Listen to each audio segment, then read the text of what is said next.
So guys, আসসালামু আলাইকুম। যে যেখানে আছেন সুস্থ থাকেন, ভালো থাকেন।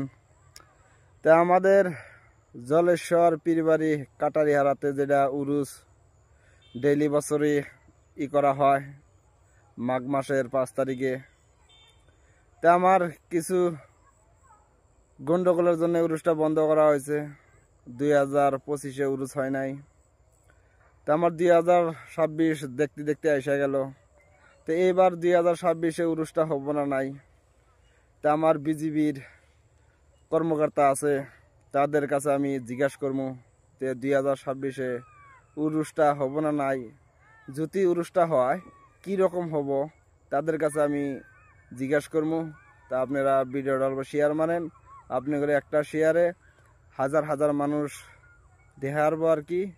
তে আমার উরুসে যত মানুষ আসে আর কি দূরে দূরে থেকে ভিডিওটা অল্প শেয়ার মেরে দিবেন, তাদের কাছে পৌঁছাইয়া দিবেন।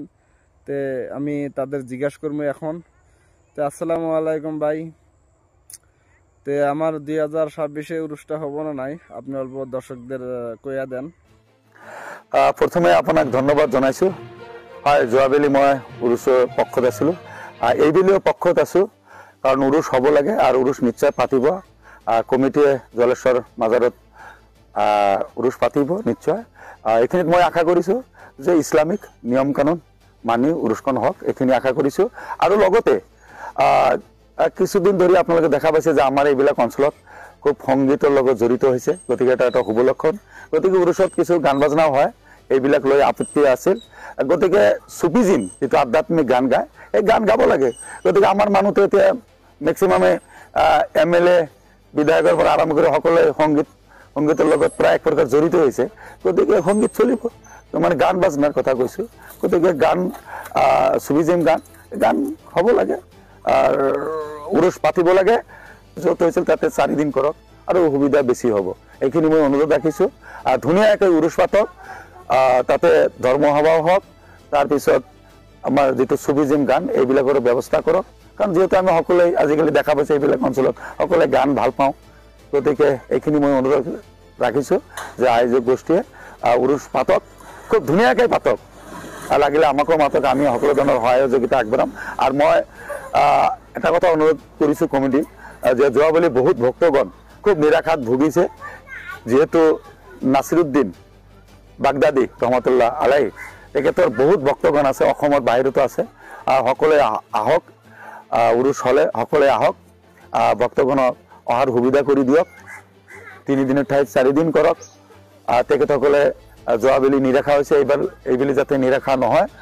মই ভক্তগণৰ লগত আছোঁ, আগতেও আছিলোঁ, এতিয়াও আছোঁ, ভৱিষ্যতেও থাকিম।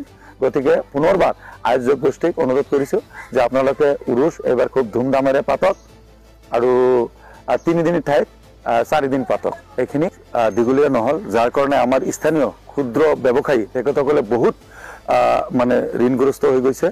ক্ষুদ্ৰ ব্যৱসায়ীৰ আশা থাকে 3-4 দিন যি উৰুচ পালন হয়, তাতে তেখেতসকলে এটা ডাঙৰ এটা বিজনেছ হয়। এই বিজনেছ দি গোটেই বছৰ তেখেতসকলে চলিব পাৰে, ক্ষুদ্ৰ ব্যৱসায়ীৰ কথা কৈছোঁ। গতিকে আমাৰ স্থানীয় ৰাইজ বহুত এই ব্যৱসায়ৰ পৰা যোৱাবেলি বঞ্চিত হৈছে। গতিকে মই সেইকাৰণে কমিটিক আহ্বান জনাইছোঁ যে আমাৰ এই ক্ষুদ্ৰ ব্যৱসায়ী যাতে ব্যৱসায় কৰিব পাৰে। দোকান, কোনোবাই পাণৰ দোকান, কোনোবাই চাহৰ দোকান, কোনোবাই ভাতৰ দোকান, বিভিন্ন ধৰণৰ দোকান, বহুত ধৰ্মীয় সাজ পোছাকো আহে, বিভিন্ন ধৰণৰ কিতাপ পত্ৰ, ধৰ্মীয় কিতাপ পত্ৰ বিক্ৰী হয়, বিভিন্ন ধৰণৰ সামগ্ৰী, মিঠাইৰ পৰা আৰম্ভ কৰি সকলো ধৰণৰ বস্তু সামগ্ৰী বিক্ৰী হয়। তাতে এটা ভাল এটা ব্যৱসায় হয়। এই ক্ষুদ্ৰ সৰু সৰু ব্যৱসায়ী তেখেতসকলে যোৱাবাৰ বহুত মাৰ খাইছে।